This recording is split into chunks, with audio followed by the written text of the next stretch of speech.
Now, the Northerner has grit and is dour, plucky, warm-hearted and democratic. The Southerner is snobbish, effeminate and lazy. Strong words and stylistically dated, perhaps, but that was George Orwell in The Road to Wigan Pier, that classic tale capturing the differing outlooks of those from opposite ends of the country, with life in the north much tougher than it is for us southern softies. 84 years on, and the same holds true today. Boris Johnson was elected on a manifesto pledge to, quote, level up every part of the UK, unleashing the potential of the entire country.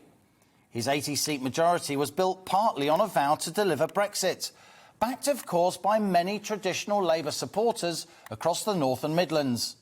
But many also switched sides on Tory promises to revitalise down-at-heel regions that for too long have missed out on national prosperity. So as Parliament argues about tax and social care today and the political fur flies, just bear in mind that actually it's levelling up. Is it happening, or is it just a slogan that will determine who wins the next general election?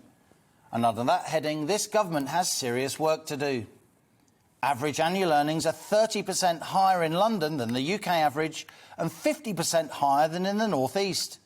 GDP per head in the UK's wealthiest regions is almost 2.5 times higher than in the poorest. On any standard inequality measure, Britain is the most regionally imbalanced developed nation on earth.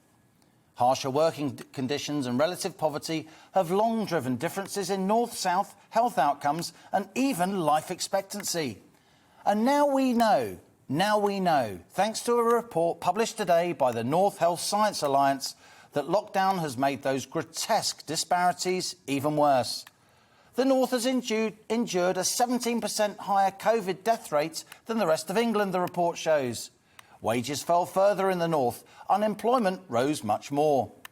This pandemic has hit us all hard in different ways, the report concludes. But people living in the North were much more likely to be hardest hit in terms of both health and wealth. During lockdown, it's been our regional towns, our former industrial heartlands, our hospitality and tourism-dependent coastal communities, our isolated rural areas that have endured most economic fallout. Boris Johnson, be warned. Lockdown has made our north-south divide even worse.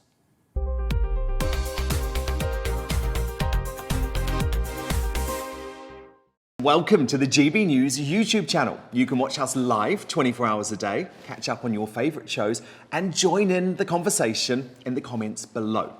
Don't forget to subscribe and you'll never miss any of our exclusive content.